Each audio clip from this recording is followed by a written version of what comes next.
Best July sales in 4 years. But is that enough to start celebrating? I'm Brian Khatambakhsh, team lead at Khatambakhsh Real Estate Team, and this is another episode of GTA Real Estate Market Update for July 2025. The inventory is still up 26% from last year. However, the sales has been up. This is the first time we see this inventory of sales up, and then again, days on the market also are higher. So there are two conflicting numbers here. Usually when the sales is up, inventory is lower and the days on the market is lower, but that's not the case here. These two are going against these numbers. And with that same topology, the average prices are down 5.5%. What's going on here? You look at the days in months of inventory in the market, that is also up from last year to this year. We had about 5 months of inventory in the market, guys. That means if nothing comes in the market with this rate, it takes 5 months to clear out the inventory, and that has been one of the biggest in decades. Let's look at the July's highlights. Best sales in 4 years. Yes, home sales are about 6,100 in GTA, and this has been the best since July 2021. But again, is that enough to start celebrating? It's a good step in the right direction. It seems that buyers are slowly coming back to market, gaining some confidence, or maybe they're seeing good values. Good prices create values. When the buyers see values, they come into the market. Affordability boost is working too. Why?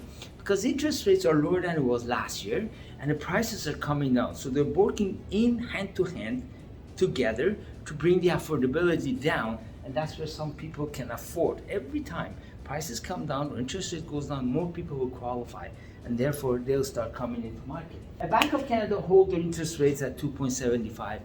It seems to me, folks, that Bank of Canada is holding this interest rate cuts to fight the tariff. They should have been doing that in the past too, according to people. Well, what we see is that they want to hold that in their back pocket in case tariff war is not going well for Canada. So they want to use that just like the pandemic days at their last resort. And listings are up, but so are the sales. That's the first time we see in many years that listings are up, but then again sales are up too. Well, that's something that usually doesn't go hand to hand. The days on the market was higher too. So we'll see how it goes. This could be a beginning of a change. But according to Trump President Alicia, she's saying that, hey, you know what, more relief is required.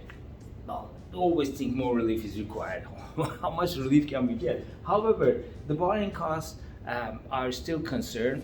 I don't think that's the case here. Folks, what's the matter now is the uncertainty in the market, not talk about it later. She's saying that a growing number of households are finding affordable power options for home street. Yes, that affordable option coming from prices coming down and the interest rates are further down. That's what it is.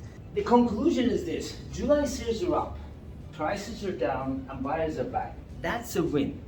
That's a short-term win. We have to see if that follows by a gradual improvement every month. But this is a really, really good step in the right direction, folks. We can't just celebrate yet, but this is a good step in the right direction. My recommendation to buyers is this: if you're waiting for an absolute bottom, you may not be able to catch it. You may miss out. Even in the stock market, people cannot absolutely hit the lowest. You know, there are some really good prices. Prices are stabilizing. Buy now before the rates drops, because when the rate drops, you're gonna go back to the multiple offers, and you've got more inventory now. There's so many solutions. There's so many options. There's so many ways to pick things up now at a very good price in your terms and condition that wasn't there before.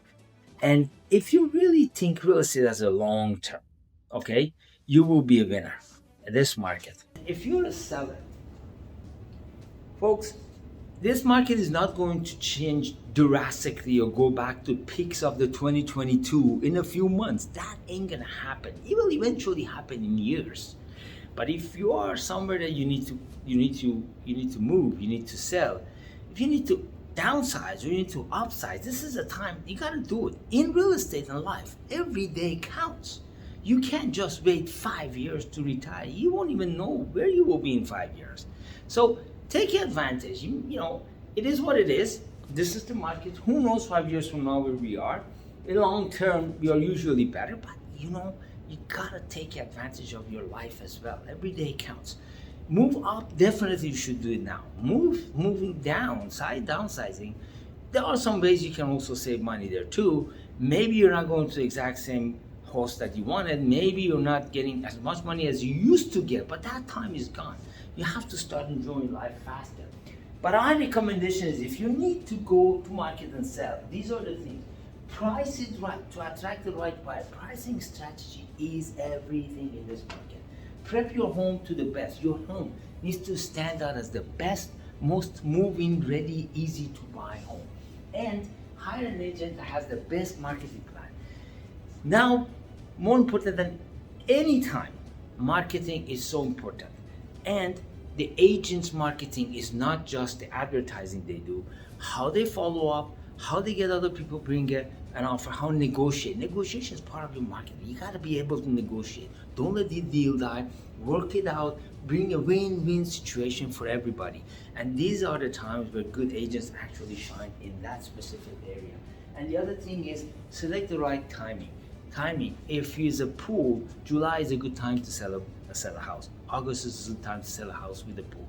Nobody has crystal ball. There's no crystal ball prediction. One thing that last 3.5 years, or maybe 5 years, basically taught us is that nobody can tell the future. We have been affected by the pandemic. We've been surprised by sharp interest rate hike, and now tariff war. I remember last year, this time, people were standing and say, oh my God, next spring is going to be good because Bank of Canada start cutting the rates and all that. But we came to spring, tariffs came, and we didn't have anything like a spring market that we always have. So housing is a basic necessity of life. I'm not talking about multi-million-dollar housing, but the basic housing is a basic necessity of life. People have to have a roof over their head. This is Canada. We can't live outside. So because of that, it gets to a point that everybody has to have a roof over their head. So the bottom side of the market holds a lot better. Usually market won't go like this. It goes like this. And we are getting to a point that things becoming affordable. So if you look at it long term, even with tariff stuff coming in, cost of building homes is gonna go up. So all these homes that you can get for these prices, 5 years from now, won't be able to get it at that price. However, also housing is the biggest part of the economy, meaning that government wants it to be doing well, and it's cyclical. Cyclical in the sense that it goes up, it goes down. Higher the lights, lower the lows, higher the heights. When that high comes in, where you gonna be? I'm Brian Khatambakhsh, and this is my market report. You can always reach us or call us at 647-848-2652. Have a fantastic day.